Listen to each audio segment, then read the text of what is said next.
एक बादशाह का वजीर बहुत ही अक्लमंद था। उसने अपनी अक्लमंदी से दरबार के बहुत से मसाइल हल किए थे।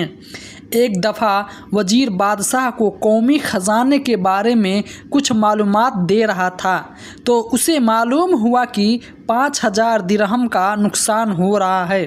बादशाह वजीर से बोला, यह जवाब दो कि 5000 दिरहम का नुकसान आखिर क्यों हो रहा है और यह कमी किस वजह से आ रही है। वजीर बोला, बादशाह सलामत, सच सच बताऊं तो मैं इसमें से 1 दिनार भी अपने लिए खर्च नहीं करता। ये सब तो मैं रिवायत के ज़रूरतमंदों को उनकी ज़रूरत के वक्त काम करता हूँ। यह सुनकर बादशाह को बहुत गुस्सा आया और बोला कि तुम मेरी दौलत और मेरा ख़जाना मेरी इजाज़त के बगैर लोगों में बांटते फिर रहे हो।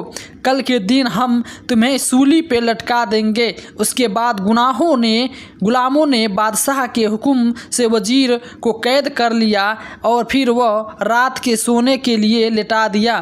तो उसे अंदाज़ा हुआ कि वजीर का गुनाह इस कदर भी बुरा नहीं है कि उसकी जान ली जाए। ज़्यादा से ज़्यादा उसे वजारत की बुलवाया और बड़े दरबार के लिए उसे कहा कि मैं तुम्हें जान से मारने का हुक्म नहीं देता, मगर इतना तुमसे कहूँगा कि अगर तुमने मेरे 2 सवालात का जवाब दिया तो मैं तुम्हें माफ़ कर दूँगा और तुम्हारी वजारत भी तुम्हें वापस मिल जाएगी। मगर याद रखो, यह सवालात तुम्हारी जमानत मापने के लिए होंगे। वजीर राजी हुआ और कहा, मैं हर किस्म के जहनी इत्मीनान से आजमाइश के लिए तैयार हूँ।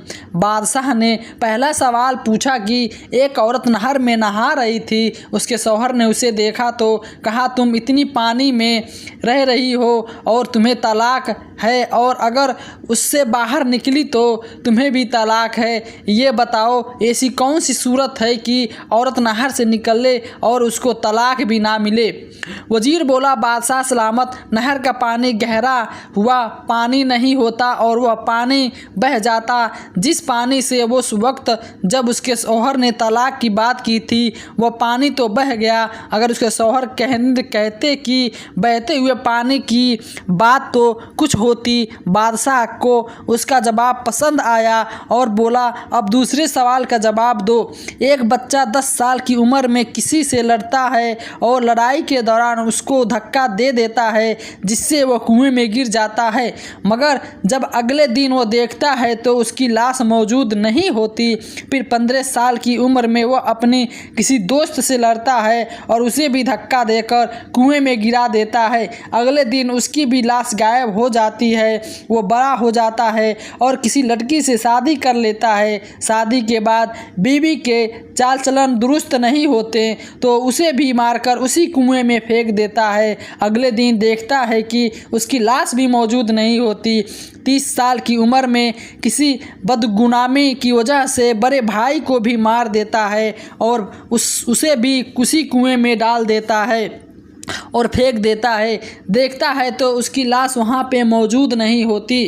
और ऐसा बताओ कि वजीर बोला, बादशाह सलामत, उस भाई की लाश इसलिए गायब नहीं होती क्योंकि पहले वो जितने लोगों को कुएं में ढकेल चुका था उसके बड़े भाई ने उसकी लाश निकालकर कब्र में दफन कर दी थी।